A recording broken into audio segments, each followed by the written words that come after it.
सबसे बड़ी समस्या जो दिखाई दे रही है हमारे देश में, माता पिता की बड़ी दुर्गति हो रही है। माता पिता का सम्मान औलाद या बहुएं नहीं कर पा रही हैं। और इस महाराज जी, कितना ही ग्रह नक्षत्रों को मना लें, अगर माता पिता ही दुखी हैं और उन्हीं की वाइफ्स, उन्हीं के जो रोजेज हैं उनके लिए गलत जा रही हैं, दिन रात माता पिता अपनी औलाद को कोस रहे हैं, उसको उस गंदे गंदे ख्यालात उनके लिए मन में ला रहे हैं, तो ये औलाद कैसे आगे, बच्चे कैसे आगे बढ़ पाएंगे महाराज जी? फिर तो ज्योतिष कोई भी उपाय कर ले।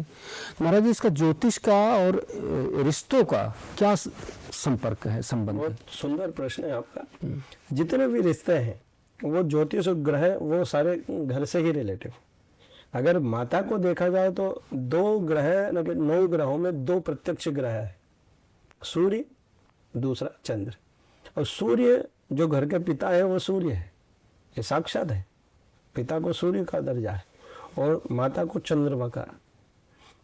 अगर घर के अंदर माता पिता अगर दुखी है तो एक बात आप लिख लीजिए, जिस घर में माता पिता दुखी है उस घर में उस मनुष्य, उस प्राणी, उस घर के सदस्य के यहाँ पर नहीं पिता दुखी है, उसको कभी सम्मान की प्राप्ति नहीं हो। वो हमेशा जो सम्मान जो समाज में, रिश्तेदार में, परिवार में मिलना चाहिए वो सम्मान नहीं मिलेगा, क्योंकि सम्मान का कारक है सूर्य और सूर्य इधर कारक है पिता का। दूसरा, उसका आत्मबल हमेशा नीचे की ओर रहेगा। जैसे एक आत्मबल होता है, नहीं मुझे तो ये करना है, मैं नहीं करूंगा तो कौन करेगा, बिल्कुल ये आत्मबल है। उसका आत्मबल कभी प्रबल नहीं हो सकता। वो आत्मा से हमेशा पर यानी कि उसको भय रहेगा, डर रहेगा, आत्मबली नहीं हो सकता। जिसके घर में पिता दुखी है और जिसके घर में माता दुखी है उसका चंद्रबल खराब हो गया। ये सूर्य और चंद्रमा मन का कारक है। वो उस घर का प्राणी, उस घर का जो मनुष्य है वो मन से कभी प्रसन्न रह ही नहीं सकता, किसी भी हालत में नहीं रह सकता। अगर माता पिता 2 ऐसे हैं, सूर्य और चंद्र हैं घर के, और सूर्य और चंद्र अगर आपके बिगड़ गए तो आपकी आत्मा और मन दोनों बिगड़ गए। और शरीर में है क्या, 2 तो मुख्य है प्रसन्नता के लिए, एक आत्मा, दूसरा मन, और दोनों को ही आपने बिगाड़ लिया। तो चाहे धन हो, चाहे पत्नी हो, चाहे बच्चे हो, लेकिन आप इन दोनों चीजों से व्यक्ति को मन से प्रसन्न होना चाहिए, आत्मा से प्रसन्न होना चाहिए, आत्मा से खुश रहना चाहिए। तो ये दोनों से ही फिर व्यक्ति कभी भी प्रसन्न नहीं हो सकता। और कहा गया, माता पिता के चरण छुए जो 4 धाम तीर्थ फल पाए, जो आशीर्वाद वो दिल से दे भगवान से बिना टाला जाए।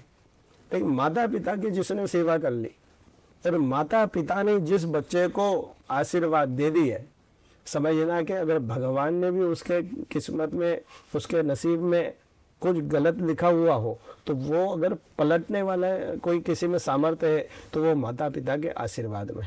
इसलिए कहा गया, माता पिता के चरण छुए जो 4 धाम तीर्थ फल पाए, और जो आशीर्वाद वो दिल से तो भगवान से भी न टाला जाए।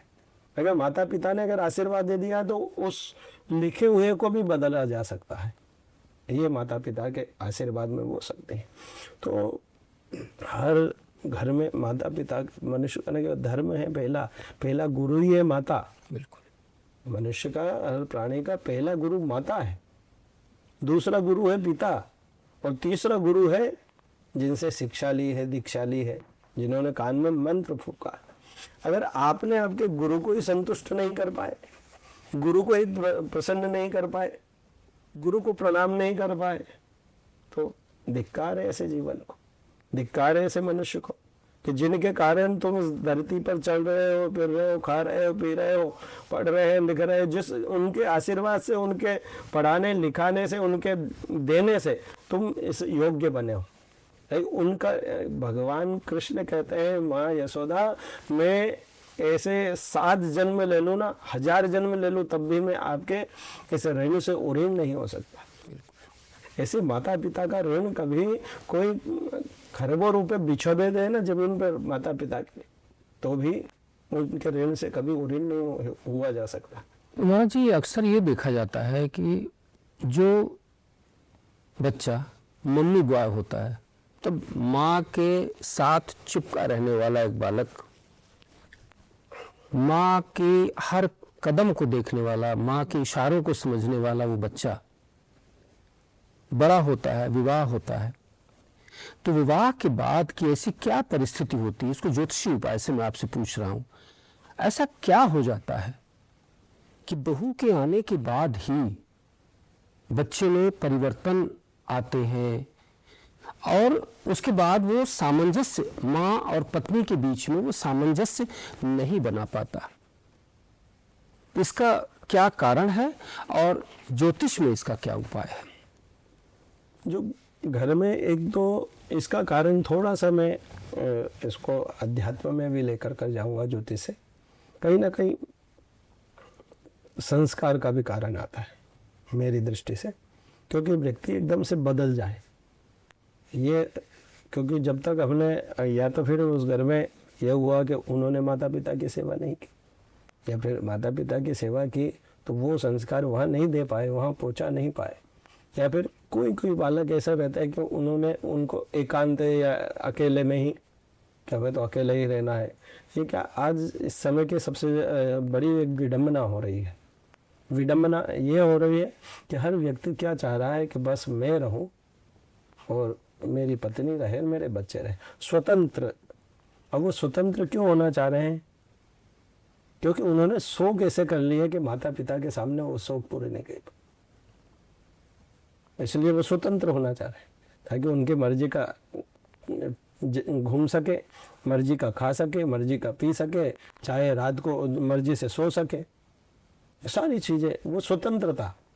अब पहले जो क्रम था सामूहिक का, उसमें एक मर्यादाएं थी, भय था, एक भय था। कहते भय दिल हुए प्रीत, थी, भय भी नहीं होती ना। तो वो आज व्यक्ति भय नहीं चाहता, मर्यादा नहीं चाहता है, सिर्फ सम्मान नहीं करना है, निडर होकर कर अपनी स्वतंत्रता से। अभी स्वतंत्रता पहले कौन के अंदर थी? एक जो भय से जो बंधा हुआ, जो संस्कार से बंधा हुआ, जो शिष्टाचार से बना हुआ, वो देवता, और जो भय मुक्त वो दैत्य, वो राक्षस की श्रेणी में। अगर आप अपने स्वतंत्र होकर कर, स्वच्छंद होकर कर कार्य कर रहे हो तो वो जानवर की तरह कर, वो जानवर की गिनती में आ गए। क्योंकि जहाँ थोड़ा सा संयम है, शिष्टाचार है, परिवार, माता पिता सबके देख रेख, एक वो बंदिश में है, बंधा हुआ है, तो वो है मनुष्य, वो है मानव। लेकिन यहाँ पर जब स्वच्छंद होता है तो उसके अंदर से मानवता समाप्त हो रही है।